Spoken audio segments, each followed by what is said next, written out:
Okay, guys, we are now moving into personal finance. I know you've looked at some life value stuff, but what we're going to start looking into is how do you budget? And we're going to look at some factors that you probably have not thought about. And I know a lot of you probably have to budget because of your jobs and you're trying to pay for stuff, but we're going to look at it at a perspective from consumer economics. So there's different sources of income. You know, wages, that's what y'all earn, typically as labor. And eventually, when you move into college and get out, many of you will be earning salaries that are based on weekly, monthly basis. Like most teachers are salary workers. We get a salary, but oftentimes we're working more than 40 hours. So the amount of earnings will depend on your job, skill, and performance, which y'all all learned from that Texas reality check when y'all did that job that was non-college.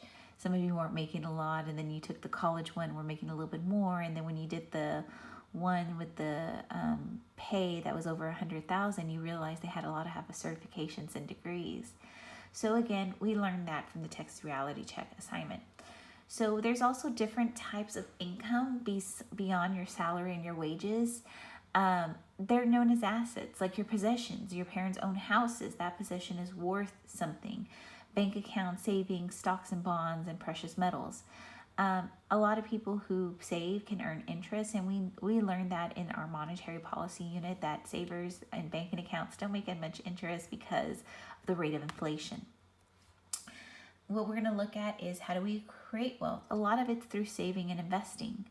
Economists say that if you want to retire well, you should be saving 10% of your income. But we know that the opportunity cost of that, if I'm saving 10%, that means I'm giving up using that money. And so what really determines what people will save is based on their income. People who save larger percentage of their income earn more, right?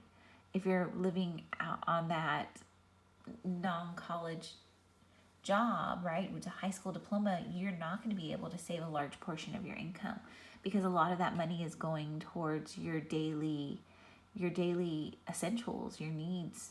Okay. We see that other things that encourage saving is expectations. Bad times encourage people to save. So currently, right now, we are seeing a recession and people are saving more. Interest rates, if we saw this in monetary policy, if you're getting a higher interest rate, you're going to be encouraged to save. Also tax laws, there's so much that you could save and get it tax deferred, and then some that you'll pay a penalty on, which we'll get to later. So in the U.S. currently, approximately only 2.4% of people save their incomes, that portion of it.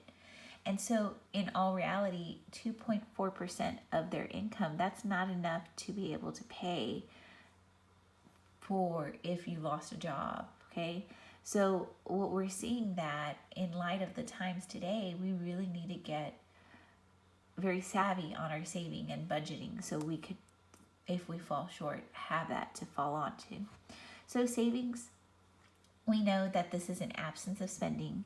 We also know this from our monetary policy that if we save, this allows for the banks to have money, which allows for banks to loan out that money, which helps in capital formation.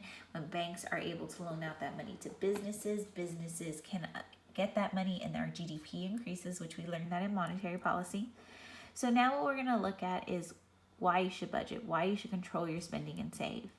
So budgeting, I had no clue that there was sound on this, is a summary of your income and expenses over a period of time, which we did on that Texas reality check. We looked at expenses that if you had a non-degree job, whatever y'all chose, I had some interesting ones, and then a degree job, and then that over 100,000 job. A lot of you realize the more you make, the more you could lavish yourself. So when you budget, you need to set financial goals. You need to estimate your income and plan your expenditures. So y'all did that. What we were doing that Texas financial reality check. A lot of you realize that higher income, you could get a nicer house. You could get more amenities. Okay. So budget balancing, we've seen this in fiscal policy. Deficit means that we're spending more than our income takes in. And when we have a surplus, this that our income is greater than our expenditure. Our income is greater than our expenditures. I always wish that y'all will be in a surplus, but we really have to budget correctly to be able to obtain that. So 5 causes of financial problems. 1 is overspending. You're going to be in a deficit. 1, unemployment. We see that currently with the COVID pandemic that people are unemployed and they're relying on unemployment benefits or they don't have it. Another thing which we saw in the 2005 recession was underemployment. People lost their jobs and were working at Home Depot, Starbucks. Other things, illness, medical expenses, and divorce. So this is something to guide you in your future about budgets. And y'all saw this on the Texas Reality Check. 50% of your income should be your mortgage, your rent, your utilities, your insurance, your living expenses. Okay, you should be saving about 20% because you have to realize saving 20%, that's like 10% for to get you through rainy days, and also 10% for your retirement, because we know that when you put that savings away that it will grow exponentially. Last thing is 30% fun, your entertainment, your hobbies, your travel. And y'all saw this on the reality check. The more that you make, the more that you're able to do stuff like that. So I just want you to consider this. You will be doing an activity tomorrow. Let me pull up that activity. This is the calendar for APUS. Sorry, guys. You're going to be doing this tomorrow, and it's showing a typical household spending, and you're going to be able to answer these questions, okay?